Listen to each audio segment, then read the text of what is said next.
Hello and welcome to episode 259 of the Clean Energy Show. I'm Brian Stockton. I'm James Whittingham. This week, another battery breakthrough in China. This time you can charge an EV in, let's see, I'm sorry, it's already charged 2 minutes ago. Wow. The Chicago Teachers Union has included climate in their latest contract negotiations. The proposals demand paid climate educator positions and an all-electric school bus fleet. They also want to turn all teachers' lounges into discotheques, but you can't have everything. New York Times columnist Thomas L. Friedman just got back from China, and he says we're screwed in a profanity-laced podcast. And since we have a clip from that podcast, we're now a profanity-laced podcast. Seriously, kids, maybe sit this one out. A housing co-op in New York City has gone all-electric far ahead of state deadlines.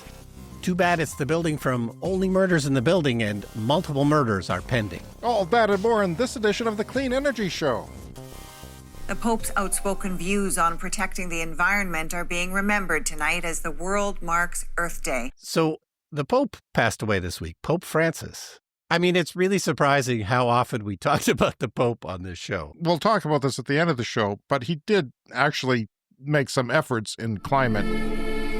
It perhaps should come as no surprise that the late Pope Francis would care so passionately about the planet. His name, after Francis of Assisi, patron saint of ecology. I know when we were kids, remember, this would have been back in the 70s, I believe, 2 popes died in sort of rapid succession. Yeah, there was Pope Mania there in our childhood for a while. Pope Mania, but what I remember is it kept interrupting the Saturday morning cartoons. I don't know if you remember that. I don't remember that interruption, no. Yeah.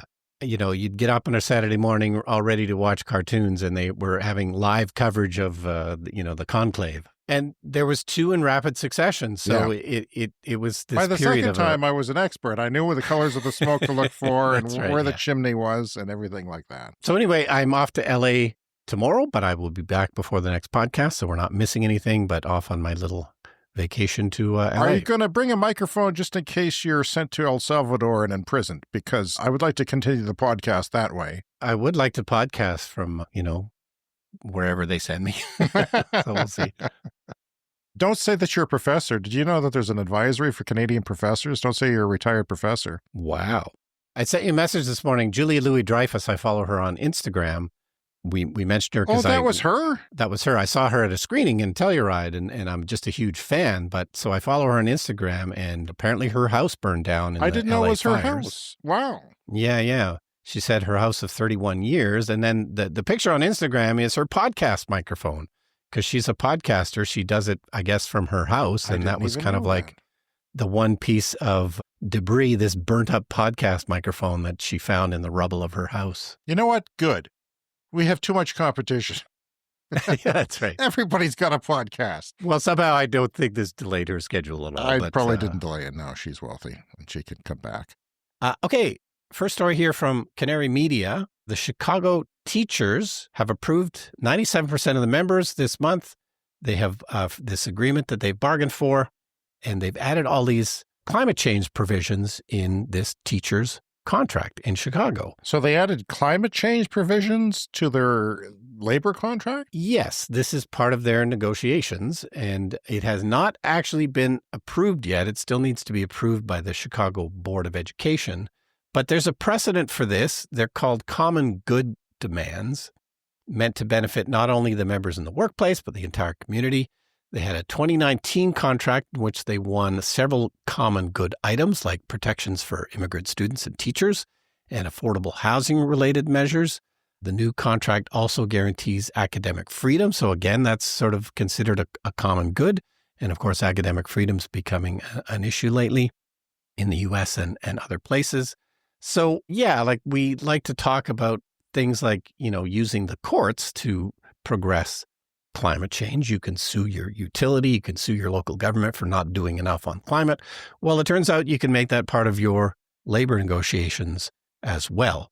So it calls for other things like installing heat pumps and outfitting 30 schools with solar panels if they can get the funding. There is some funding possibilities for this sort of thing. They want an all-electric school bus fleet, and they want all newly constructed schools to be carbon-free.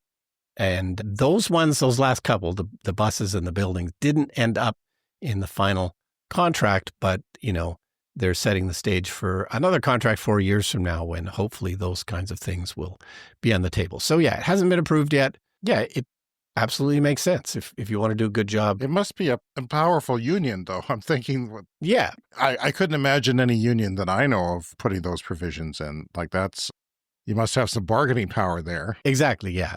Large unions do have some bargaining power, and they are planning to use it. Are they talking about upgrading schools with heat pumps? Yes, absolutely. Or just new builds? It's both, though. They want heat pumps in the existing buildings as well. Okay.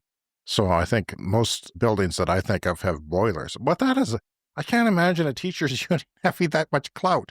They can't even get classrooms under 1,000 people, these days. No, and we often hear about there's always a shortage of teaching materials, and schools are often strapped for cash. But yeah, I don't know. I thought it bodes well. So that's 25,000 member union, and they want climate educator positions. That's impressive. Yeah. I think that's going to freak out some Republicans. I can see I've based on American politics, if they get wind of that, they'll start, can't have that. That's worse than DEI to them. Yeah, well, we'll try and follow up whether or not this is approved or not. But okay. Yeah. So the Canadian Association of University Teachers, a group of independent associations and trade unions that represent 70,000 teachers and other staff at 120 universities and colleges in Canada, issued its updated travel advice on Tuesday. They strongly recommend that academic staff travel to the U.S. only if essential and necessary, the warning reads. The organization said that academics who fall into certain categories should exercise particular caution. Those categories include citizens or residents of a country identified as likely to be subject to a travel ban, yada, yada, yada. They're getting scrutinized. Certainly if you're transgender, that's an issue. Yeah. So I would say you're a retired filmmaker, not a retired academic. Yeah, that's a good. I mean, I am both. Or a full. Well, don't say academic. You'll get. I just think bad things will happen to you at the border. I'm just nervous. I'm nervous about the whole thing. Yeah. I think I would be nervous about going myself, being a radical, a known radical with public posts, and a podcaster. Don't say you're a podcaster then.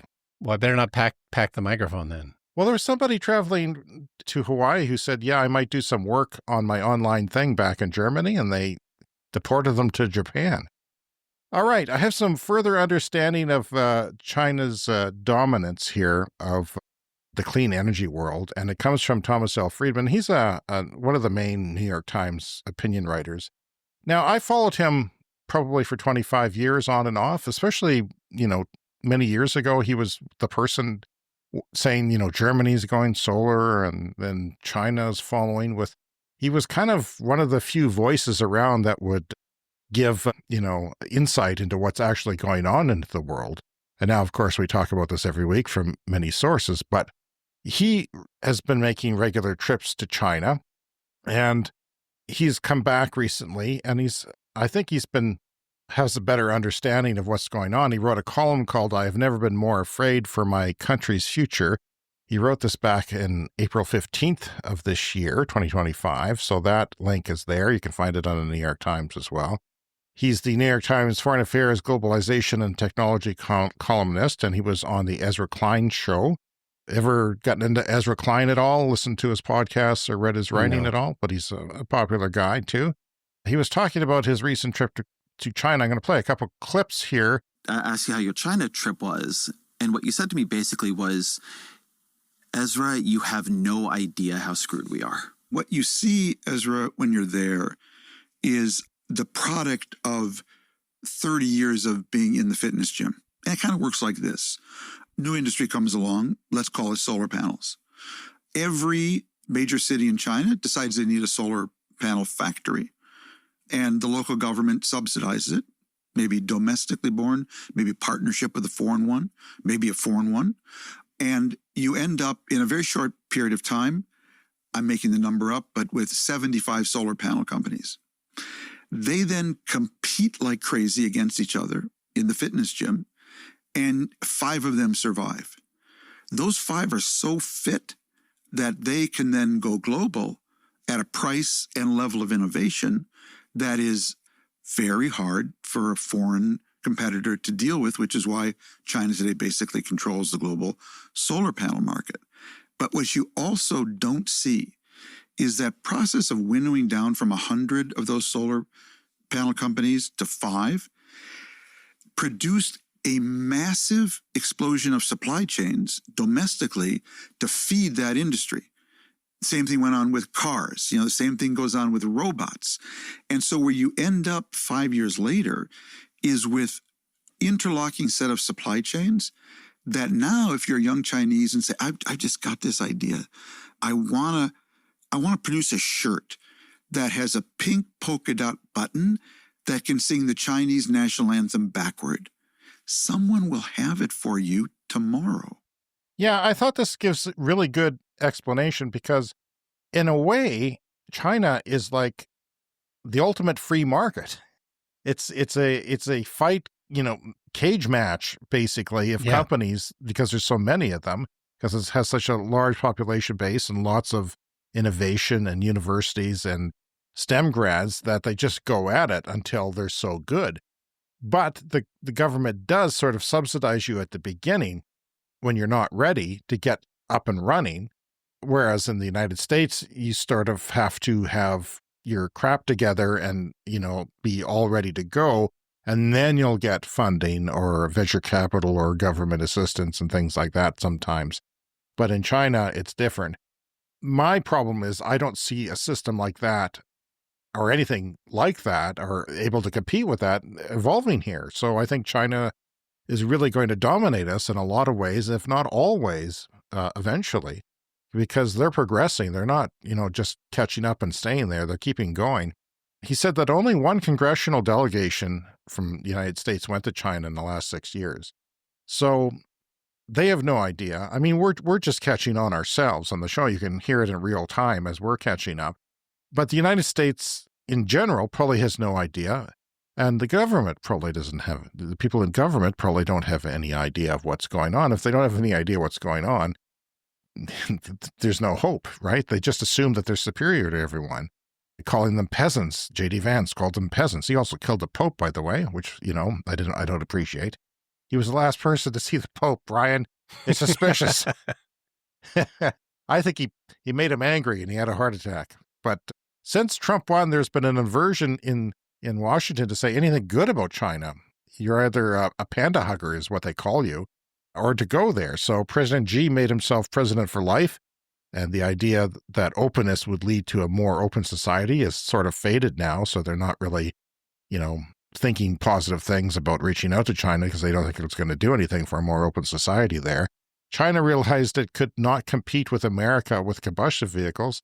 So they leapfrogged internal combustion vehicles for EVs. They just started with EVs and autonomous vehicles. By the way, there was a bad autonomous vehicle crash there with a Huawei car that encountered construction and killed 3 people, young people. So that was bad, and they're sort of having their moment with autonomous driving there now. And that's why we talked about signs on the highway now warning autonomous drivers to disengage your systems because construction was coming up. But phone companies, this is what Apple tried to do, and I thought it was kind of weird. Well, their phone companies are doing that, though. They're making cars, and they've done it in really short order, like 2 or 3 years. They decided to make cars, and then they're making cars, and they're good. Yeah. Like Huawei has the best car out there pretty much, especially with the ADAS system. Their advanced driving assistance system is better than everyone else's. Even though it killed 3 people, it's still better than everyone else's. Yeah, well, Apple worked on that for many years and spent a couple of $1 billion sort of working on it in secret and then canceled the project. So yeah, Apple couldn't get it done. I think there's going to be an interesting book on that one day. It might be an interesting story to hear because we don't know anything. So what tariffs by Trump are doing to American competitiveness? Well, I've got a big long clip of 2.5 minutes here, and I've never heard Thomas L. Friedman get angry, but he was angry. So we've got notes from listeners. People don't think that kids would listen to the show. We do have kids listening. We have at least 3 that I know of listening because their parents listen. They don't listen to every episode. But yeah, you might want to skip ahead 2.5 minutes after I stop talking. But I've decided to leave the bad language in because it's important, and he feels kind of like we feel some days. And yeah, it's just they're worrying about the wrong things and not dealing with China. Hire clowns, expect a circus, okay? If that is your theory, go ahead, put all the tariffs 1,000% on China. That's day one. But these guys are entirely first-order thinkers. Day two has to be a strategy for what you do the morning after here. How do you then build the industrial base that you want to take advantage of the time you're buying with your tariffs? So what are these guys doing? Trump put up a wall, okay, against China, and then they went out and shot the American car companies. Ford was just downgraded today. I saw its stock, I think, is down to $7.50. Why is that? Because Ford did everything that Biden asked it to do, that a rational company would ask it to do, that we would want it to do. And then what does Donald Trump do? He comes in with his right-wing woke bullshit and says, we don't do EVs here. EVs are for girly men. We only do manly industries. Well, fuck that, okay? Because look what happens now to Ford. So you say, we want to bring this here. I don't want to have my kids screwing in parts, okay, into cars. I want them designing, okay, investing in and inventing the next generation of EVs. But let's go back to that ecosystem I talked about, Ezra. EVs, robots, autonomous cars, batteries, clean energy. If you say, oh, we're not to do the EV part, before I came over here, I read Trump wants to reopen coal plants, and he loves drill, baby, drill. Okay, so it doesn't make any sense. You're building a wall against China. Great, I'm all for it, but what are you doing behind the wall? So we catch up. You're taking your own companies out and shooting them in the back if they're not right-wing woke. What's the project, what the Trump administration focus on? How many billions can we take away from American universities of their research funds to punish them for DEI strategies? Now, I'm here not to advocate DEI, but if I had a limited time in the world right now, I sure wouldn't be focused on that. I'd be focused on doubling down on the research capacity of these universities. I'd be doubling down on NIH. What are they doing? They're cutting the budgets of our Crown Gem research facilities. So it's all just bullshit. They're not serious people. They're clowns. Brian, he says what I'm thinking. You know, like this China problem and competitiveness is a major problem for North America, for the Western world, because we're not going to be able to compete with this stuff. I think the election of Trump and his policies are probably the worst thing that could have happened to the American car industry. It's not like they're going to start making combustion vehicles because Trump says so, because EVs are dumb, even though his number two is, Elon Musk. It doesn't make any sense. So I don't understand how they're going to compete with this. And I think I kind of feel sorry for the American car companies.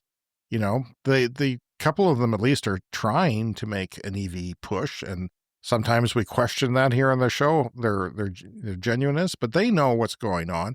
I mean, Jim Farley, the CEO of Ford, was driving one of these Chinese cars, one of the better ones, one of the better sports cars, for 6 months because he loved it so much and he wanted to know. He knows what's going on.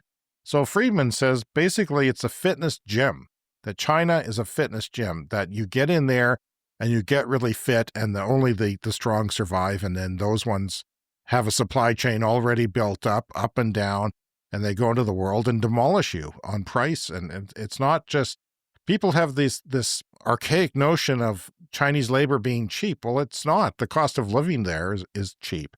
If you can buy an apartment for $200 a month and things like that, but really, they're far more educated than we are, and we're even in Canada we see pressure against education, political pressure, because that creates in the minds of farther right people, that creates liberals. So it's just something I wanted to keep it. It's obviously an obsession of mine to wonder how China's working, but it's also because they are such a force in the clean energy world. Without them, we'd be kind of screwed on the whole temperature thing. I don't know. it's kind of a weird dichotomy where you're happy that they're doing it, but you're kind of worried about, certain groups being mistreated or just buying communist stuff. But it's without them, we'd be in trouble with the planet. Elon Musk advanced things greatly, and China took at that and ran with it. And now I don't know how Tesla's going to compete even, it's crazy. But it's more than cars. It's just all of our technology, right? And even catching up in AI. And of course, one of the goals of this, like one of the reasons you create tariffs, is to potentially create jobs in your own country. It's like, okay, well, we'll stop importing stuff and we'll start making it. But of course, that takes many years, and to try and match China's, ability in that would be kind of ridiculous. But the other thing that I heard this on the Morgan Housel podcast, which I quite enjoy. He's the guy who wrote The Psychology of Money. Even if you were able to do that and bring these construction jobs back to America, and I think that that's the idea behind a lot of these tariffs, is everyone's upset that, all these manufacturing jobs are not in America anymore.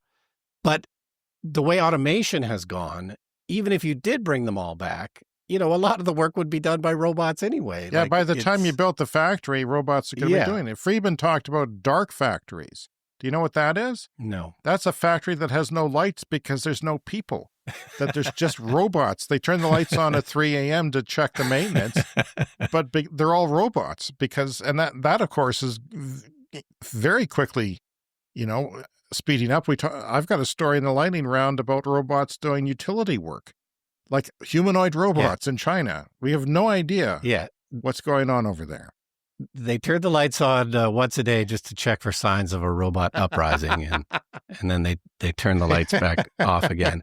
But yeah, he had a stat in this podcast. I can't remember exactly, but an example of like a car factory that, like as recently as 1990, would have 30,000 employees. And now that same car factory has only 5,000 because so much is being automated and done by robots. So it's a bit of perhaps a lost cause to try and get those jobs back to America. All right, so now it's time to open up the mailbag. We've got a letter here from John. John says, I finally signed up to support you on Patreon. Sorry it took so long. Apology accepted. My name is John Hayes. I grew up in the Swift Current area. That's near where James and I live. After graduating from the U of R, class of 91, music ed, I moved to Japan. So John would have been at the U of R when you were there. Yeah. I graduated in 92, and I took a music class at the old music building where he would have been probably. Yeah. I finished up in 89, so not quite an overlap for me. Good Lord. Yeah. Well, I guess if he graduated in 91, then yes, we would have been there at the same time. Moved to Japan. I'm now a Japanese citizen and live in Tsukuba, Ibaraki, about 60 kilometers northeast of Tokyo. Tsukuba is an interesting city that is the science hub of Japan. I can't throw a rock without hitting a PhD of some sort or other. We have 50 plus national institutes and at least another 100 private research labs studying everything. If you've seen a new tech coming out of Japan in material science, high energy physics, biotech, metrology, the science of measuring things, environment, etc., it was likely discovered in Tsukuba. All my drinking buddies are proper researchers.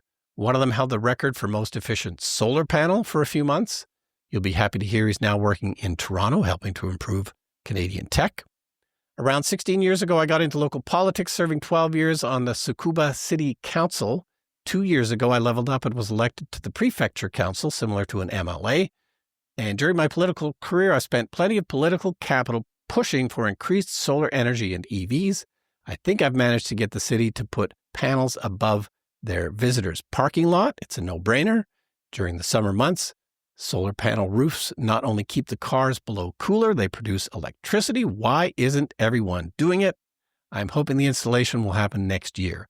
Unfortunately, EVs still seem to be a bridge too far, but I'll keep working on the powers that be.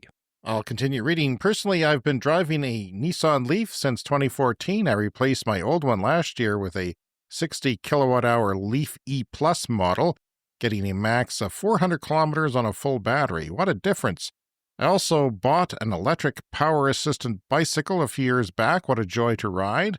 Your own experiences are near to my own, except we seldom get any snow. Japan claims to have 4 seasons. I only count 3.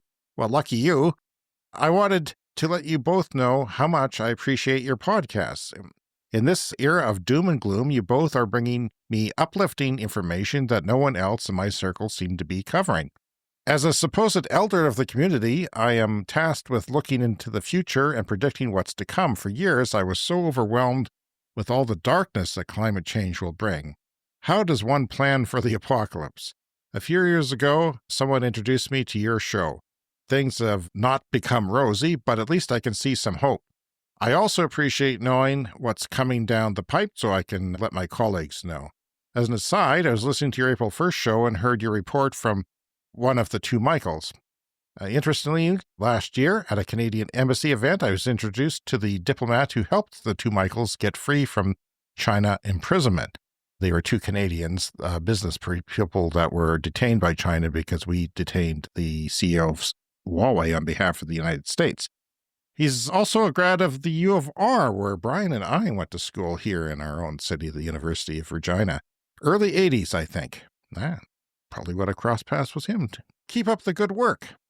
He says, for what it's worth, I would help to send James a heater for his Leaf. I would, but it's my understanding the part is cheap, but the installation is a big cost. Perhaps we'll have a chance to meet at some time in the future. I usually land in Regina when I go home to see my folks. It's so weird, Brian, to see people from this insignificant part of the world go off and do big things. And this is a live one, becoming basically the equivalent of a state senator or a state representative in Japan and a citizen. I in 92, I said this before, I was on the cusp of maybe going to Japan myself. And then the person who went before me a year or 2 earlier, she was from a small town in Saskatchewan, and she was very, very right-wing but she ended up fashion modeling there because she looked like a pale Japanese person because of her complexion and because of her hair color. And so she ended up, doing that. But instead of teaching English, I didn't go at the last second because she said there was a recession taking place and things were bad in 92. Yeah, well, that was a sort of a common thing for people of our generation, is that there weren't a lot of jobs for us here in Canada. So lots of people were going to Japan to teach English, or at least talking about it. And it was a common thing. And shout out to the town of Swift Current, which we've mentioned a lot. I guess it's a small city on the show lately. Bob one of our listeners is from there or from the area. He's having problems with his EV. Hopefully that's resolved, Bob. We'll wait to hear from you. Contact us, Brian. cleanenergyshow@gmail.com. You can leave a voicemail at speakpipe.com/cleanenergyshow. And please join our Patreon page for free, or one of the paid tiers, and you'll get lots of content there on the Patreon page. And thanks for that letter, John. We really appreciate you taking the time to give us a big, thoughtful letter like that. It puts wind in our sails to hear from people like you, and we'll keep doing a good job and keep bringing you the positive news because there's a lot of it. Yeah, well, it's always a question, right? Of, every week we have to sit down and figure out what we talk about, and we do tend to talk about the positive stuff. The climate has already changed, so I kind of feel like that part is covered. Like that's a given. The climate has already changed. It's going to continue to change. But, it's mostly the good news stories that interest me and I think are the ones worth talking about. This is a transition that is going to happen. It's probably going to happen later than it should. I mean, it's already later than it should. But, that's just the approach we seem to take. And so much of it is unstoppable now because it's economics. Yeah. Although Trump is doing his best, I noticed he's canceling wind projects that are already started and crazy things like that. But ultimately, worldwide, I think it's very unstoppable. Yeah, no, the same thing happened in Ontario a few years ago when Doug Ford got elected. He canceled stuff that was already like half built. They had to pay out hundreds of millions of dollars in penalties. It makes no sense whatsoever. No sense. Yeah. All right, from Canary Media, free solar and batteries for low-income households in California. So we have heard about these kinds of programs before, and we probably talked about this program before, but there is a program in California for low-income households to get funding to put solar and batteries in their homes. But the problem is that you have to still pay for this up front, $30,000 to $40,000 often, to get this done. And then through this program, then you can get the money back, but this takes 3 or 4 months. So this company startup, Haven Energy, is planning to take on that debt themselves. And so the idea is they apply to the program and they put up the solar panels and the batteries, and then they're managing a virtual grid from this. So with all these houses that have batteries in it that they're installing, become part of a virtual grid. This is going to be around 10 megawatts. They're just starting to do this. But eventually, once it's built, that's a 10 megawatt virtual power plant that Haven Energy will control. And so the people who own the houses, they have to allow the battery to be used for the grid when needed, but they end up with, a lot of the savings on their power bill from, the reduced costs of having the solar. Basically, the batteries charge up from the solar panels or even from the grid at night when there's low demand. And then the virtual power plant is when the utility has access to this power when they need it. It's all sort of remotely controlled. There's a little bit of battery in this house, a little bit of battery, but it all adds up to like a pretty significant 10 megawatts, which can be very helpful, which they can turn on all at the same time. Yeah. If it's a peak demand and they're running short, they don't have to fire up a natural gas generator or something like that or import it from out of state. They can just meet that, and they can do it quite instantly, within fractions of a second, and it all works together virtually. But most of these people, I'm thinking, Brian, probably wouldn't put a battery in their home if they're poor. Yeah, because the batteries are still very expensive. Yeah. And the benefit is battery backup during the power outage and so on.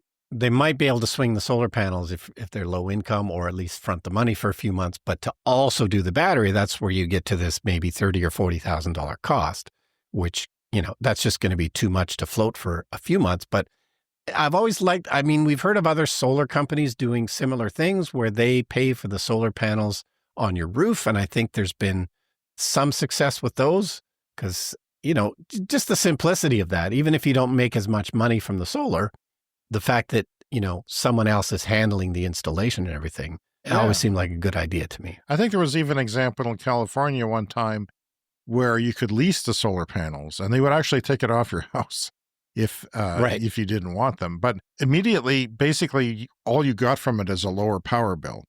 You didn't own the panels. You didn't get free electricity after 8, 10, 12 years. It just lowered your power bill. So there was, all you had to do was sign up and you have a lower power bill. You didn't have to do anything. Yeah. But I think that might have fallen apart. I'm not sure. Maybe somebody can fill us in. But yeah, this company, Haven Energy, they've run the numbers and they think that this is doable for them to put the cost up front. And, they take their piece of this, the homeowners get their piece of it. And seems like a good idea. So CATL has a new battery breakthrough already. We kind of knew something was coming because they were telling a YouTuber at an auto show, like, don't even pay attention to this battery because we have a much, much better one coming. So we knew something was coming. And it was been about a month since BYD had their big breakthrough, which charged a battery, I think, in 5 minutes for 400 kilometers. Yeah, that was the last big breakthrough we talked about, BYD, and it was only about a month ago. Well, this new generation of battery that CATL has, and by the way, CATL is the world's biggest battery maker. BYD is a car company, but they're also the second largest battery maker. They started as a battery maker for cell phones and such back in the late 90s. So they're the biggest one now, and apparently they had to outdo BYD because they have something that charges even faster.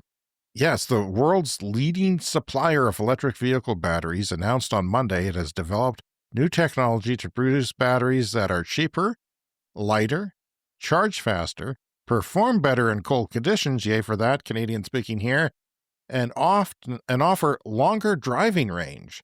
While these improvements are still a few years from widespread adoption, they're not far from actually being implemented. They'll be implemented at the end of this calendar year in some vehicles, and they'll make it, potentially electric cars more price and performance competitive with their gasoline counterparts. Because batteries, as we know, are very expensive. They cost about a third of the cost of an EV. And there's a lot of technology in EVs, a lot of technology in cars in general these days, but a third of it is the battery. Auxiliary battery is something that they've also come up with. This is a weird concept. It means that part of the battery is separate from the other part of the battery. And it has a different chemistry. It has no graphite in it. You know that graphite often comes from the Congo, and it's kind of controversial because there's children who are hired to mine that. But this will make it cheaper because the graphite is one of the more expensive critical minerals and things. And they have an energy density that is 60% more by volume, which is crazy. We talk about incremental improvements for batteries and how it's a steady march, but this is a huge leap. Yeah, so this second battery, basically it's not going to be used because the problem when you take the cobalt, or the graphite, out of the battery is that it charges slower. Right. Yeah, you can't really have this as part of the main battery, but you can have it, say, in reserve for long trips. You can have that battery just sitting there for long trips. So this is a different sort of strategy. So graphite only removed in the auxiliary batteries because it charges slow and it would be used for long drives, but it can also has a big weakness where it can't be charged as much as the ones with normal batteries. So we talk about 1,000 charging cycles for batteries, which means 20 years of ownership, really. It's not like you charge it 20 times. It's from 0 to full, and then it starts to degrade, but it's still useful. Yeah, so like in my electric car, the recommended daily charging is to 80%. That's what Tesla recommends, is you charge it to 80% for sort of daily driving, and then only when you're on a road trip do you charge it to 100. So it sounds like it's a similar kind of thing where you would only engage this other part. The 20% is a totally different battery with different chemistry and, would charge fine at home, but not so much on the road. So here's the big development here. The main batteries are going to charge in 5 minutes and give you 520 kilometers of range, or 320 miles. That is compared to 400 from our last announcement from BYD a month ago. So 5 minutes of charging truly would give you a lot of driving, an awful lot of driving. But, that's going to require 1.3 megawatts of charging power, which is crazy. And the other one was 1 megawatt. So, and we don't have those kind of chargers yet. No. So that's another issue. So this is 12C charging. The 12C means that it can charge from 0 to full, or not 0 to full, but typical charge 12 times in an hour, which is 10 to 80% usually. Because you don't go below 10% when you're driving, and you don't go above 80 because it's slow after that. So that's a 5 minute in theory.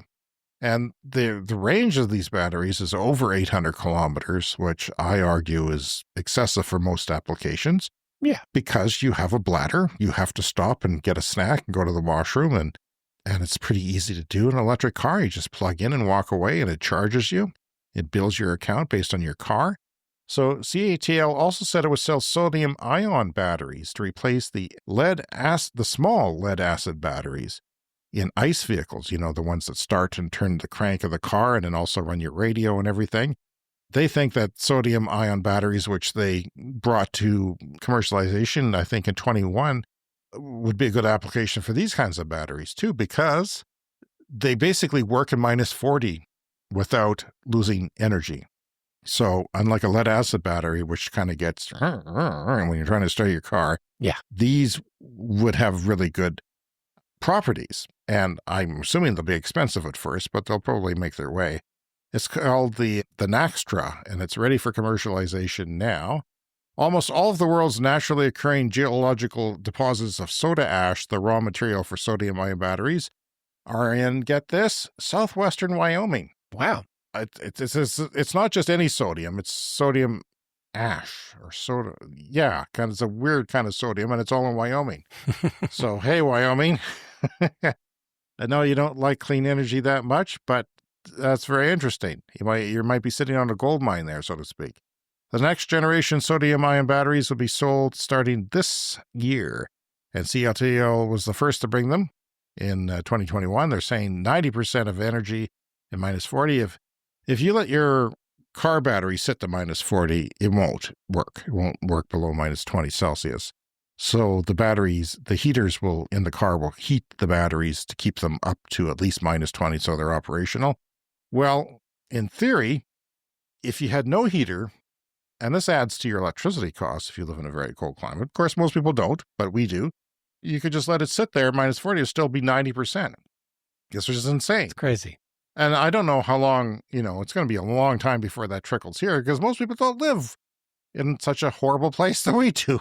Like it's snowing today. It snowed today. It's so wrong. If they're trying to kill us, the nature is trying to kill us.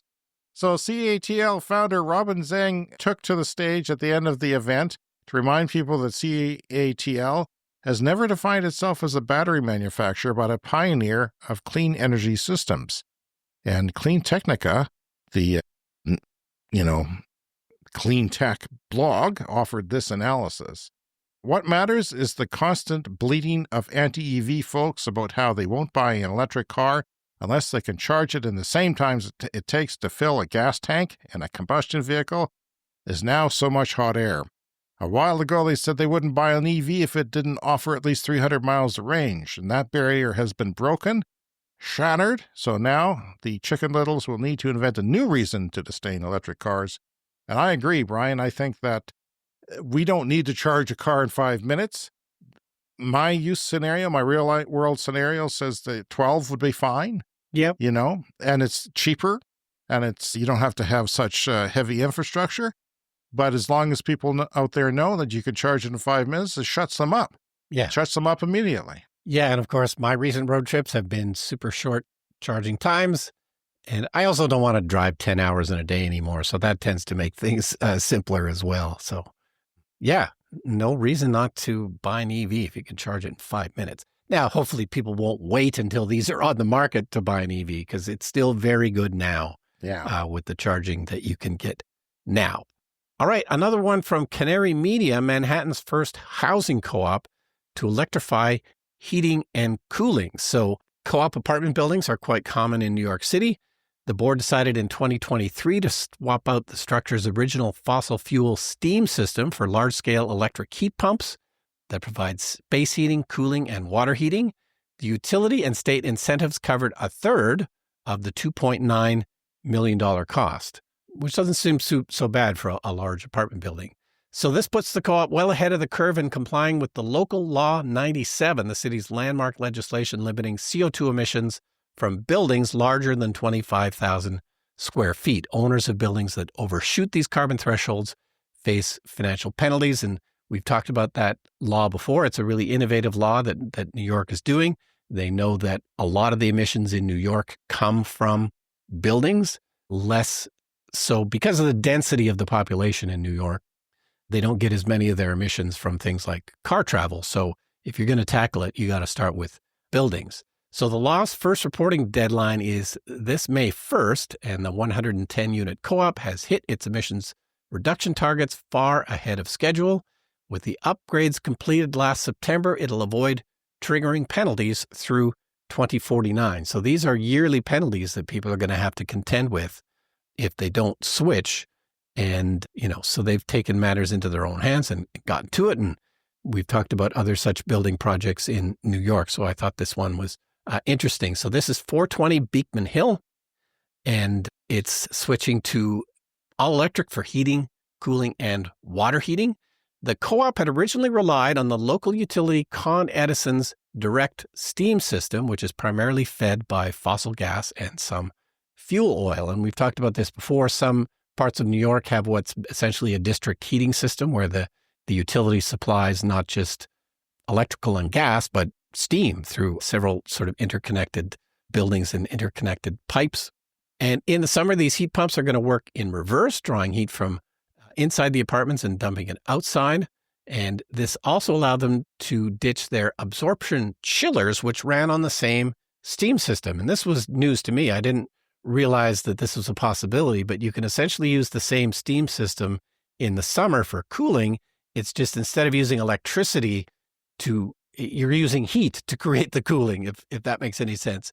Yeah, I had to read about this. It says it uses the collection of waste heat from other processes or equipment to drive a thermodynamic process that allows water to be chilled and distributed for HVAC needs. In place of conventional refrigerants, water is usually mixed with either ammonia or lithium bromide and lithium bromide is the more common one because it's not toxic. We have a lot of engineers listening to this show. Yeah. I'm going to have to get up to speed on that one because we don't have that around here, and I've never heard of it before, and it sounds wacky to me. It sounds... No, and if someone out there understands how this works, please write us a letter. But yeah, absorption chillers, which ran their cooling in the summertime. So I just thought that was super interesting. And I think one of the challenges is going to be, there's going to be so many buildings in New York that are going to need to make these changes. Just having enough people and companies and workers to do all this work, to switch all these buildings over, that's going to be tough. So smart to get on it now. Well, coming up next, it's Lightning Round.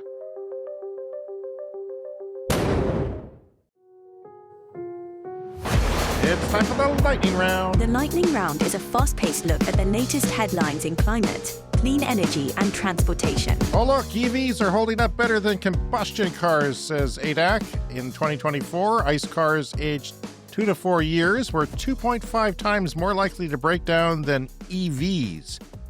EVs on the road are up 97%. EV breakdowns only 46% up. New York adds $30 million more to its EV rebate pot. It's only a $2,000 rebate, but it's also a federal one available to you guys in New York. That's as long as it's more than a 200-mile range. I think they have a smaller one for less than 200-mile range EVs. From Clean Technica, the first time U.S. electricity is generated by less than 50% fossil fuels. The March numbers had renewables and clean energy, which includes nuclear, surpassing fossil fuels for the first time. And that's a landmark, sort of a benchmark, not a landmark, but a benchmark. Yeah, that's a big deal. And that's, of course, going to continue to rise. Wind and solar were about 25% of that. Over in California, for the year 2024, solar itself almost overtook natural gas generation. This year, it will likely take the lead. You can read about that in Canary Media. This is a CES Fast Fact. Only 5% of U.S. multifamily housing offers on-site EV charging. That'd be nice if that would get better, Brian.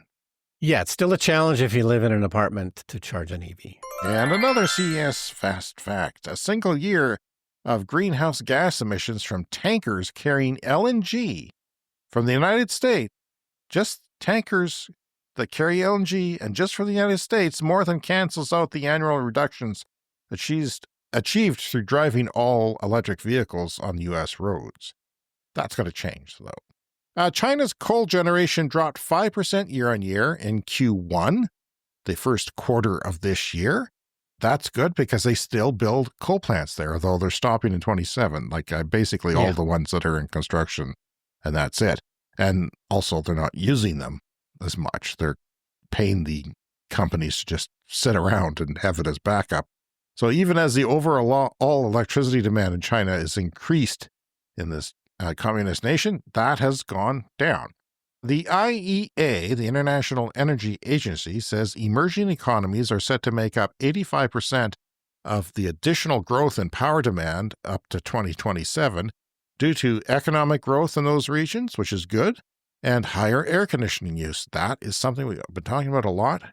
You get into the middle class, you buy an air conditioner, especially if you live in a hot climate, which most people do. And advanced economies are on track to see consumption climb after a 15-year plateau, thanks to first fluorescent bulbs and LED bulbs and other energy-efficient appliances and things. But that's going to change now due to data centers. And I mentioned this earlier. China's Yunnan grid has started using humanoid robots to install and repair power grid infrastructure. It was used to install a 220 kilovolt substation. And yes, we're looking at a picture of a humanoid robot doing lineman work, dangerous work. And I guess if they fire the robot, they just throw it out and get another one. Yeah, I guess it would still have to take, precautions against getting electrocuted because it would ruin the robot, but better to have a robot ruined than a human. Well, they're going to get self-aware one day, Brian, and they're not going to want to do these jobs. I'm not doing that. I'm a sentient being. On the Run, the Parkland Corp's flagship convenience store brand, which I used last time I went to BC in my EV, I guess it's been a couple summers ago, they were just starting up and they were offering free charging and a 20% discount in their delicious burger shop inside the store. If you charge for free, If you were bold enough to do that, they would also give you a 20% off your meal, which I thought was like the best thing ever. It doesn't get better than that. My family still remembers that. They have announced the opening of their first 400 kilowatt DC fast charger in Western Canada. So we don't see the stuff that they're starting to build in China. Yeah. We peak out around 350 here, and most of those are broke. Yeah. They're at the Petro-Canada network or Electrify Canada network. Yeah. The construction of Tesla's largest supercharger station is a massive 168 stall site in Lost Hills, California, and is well underway. And I see a solar farm nearby. That's something that Musk used to promise about his charging. So we'll build solar farms with it, and it'll reduce the price of charging and the environmental impact of charging as well. But that really never took off.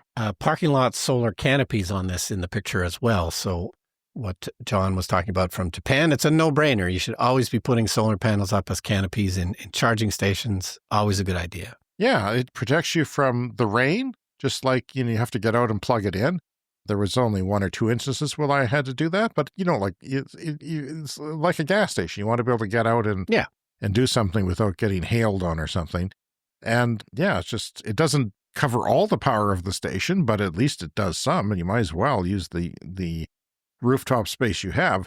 Globally, data centers are set to make up less than 10% of electricity demand growth to 2030, but some regions are more affected by these data centers.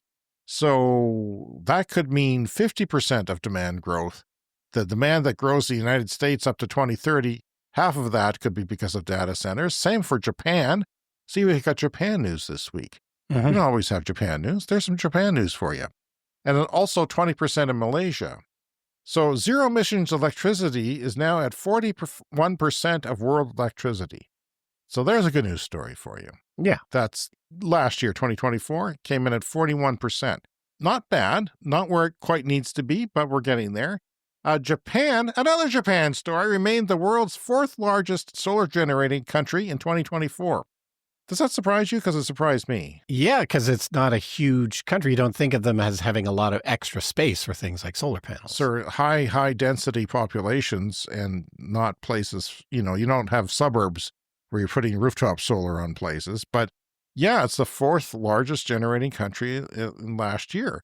And solar share was rising by 5 times from 2% in 2014 to 10% of the grid in 2024. But wind share was only 1%, significantly behind the 12% average for the rest of the G7. But Japan is starting to get into wind. Yeah, so presumably they've decided that solar is the better bet for them, but, we'll see. Brian, is this a coincidence that we get a letter from Japan? I have yet another Japan story. Wow. Waymo robotaxis are moving forward in Japan with partners. And they're partnering with a taxi company, Nihon Katsu, and taxi platform Go. They're nudging forward and getting ready for a launch in Japan, which is interesting. Yeah, first time hearing of that. That's the American part of Google that does self-driving taxis. And I saw a YouTuber, they were trying to test out a self-driving car in China. I'm not sure what city, but they said they couldn't get it. It kept getting canceled. And he asked around, and they said, yeah, the cab drivers are all booking false trips to sabotage the self-driving car company because they're mad. So I don't know how long that's going to last or what sort of workaround we'll have for that. And finally this week, Pope Francis had become one of the most influential voices on the moral side of climate change. Laudato Si, his 2015 papal letter that reads more like a scientific paper. From ocean acidification to climate denialism, experts saw Francis paving a moral pathway. Back in 2015, he released an encyclical called Laudato Si, where he framed environmental issues not just as scientific or political problems, but as deep moral and spiritual ones. I always admired him for that, and of course he passed away this past Monday.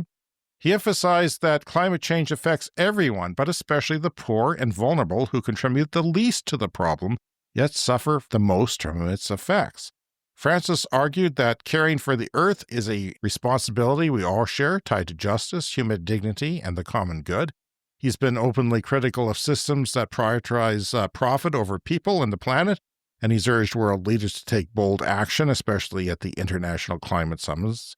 He rode in an electric Popemobile, which we've covered on the show. I think he had an electric Leaf at one point back in the day that was gifted to him. I don't know how much use they made out of it. It was a fully electric Mercedes-Benz G-Class, which was gifted to him a few months ago, I guess at the end of last year. But if you're driving through crowds, waving and shaking and kissing babies, blessing people, you don't want emissions from your vehicle. You want a nice electric vehicle. Exactly. And that makes the first all-electric Popemobile and part of a larger initiative to transition the Vatican's fleet. It is a country, Brian. Yeah. Sometimes it's easy to forget, but the Vatican is its own country. It's going to transition the fleet of Vatican vehicles to emissions-free by 2030. I hope the new Pope does that. In 2023, the Pope Francis followed up with another document called Laudato Si, where he warned that time is running out and called for urgent efforts to cut greenhouse gas emissions. The lack of progress on switching away from fossil fuels and the devastating impacts of climate-linked disasters pushed yet another letter from Francis, this time pulling no punches and criticizing ineffective political leadership. Fighting climate change was a moral obligation and part of a deeper shift in how we relate to nature, to each other, and to the future generations. And gosh, I wish the Christian believers in the United States felt the same way, but they don't, and they are often sabotaging efforts for climate progress there. All right. Well, that's it for the show this week. You can contact us at cleanenergyshow@gmail.com. On social media, we're Clean Energy Pod. You can join our Patreon community to get our bonus podcasts and more. And remember to hit the follow or subscribe button wherever you listen to the podcast. Thank you so much to all of our Patreon members who are, some of them are the Clean Club executive members. They get a shout out, Green Bastard and Brett Routley. Join our Patreon today as a paying member and get access to our exclusive Patreon episodes, including ad-free episodes, early episodes, the Discord server, discounts at our merch store, behind-the-scenes material, thank you credits on the video podcast, and shout-outs on the audio podcast from time to time.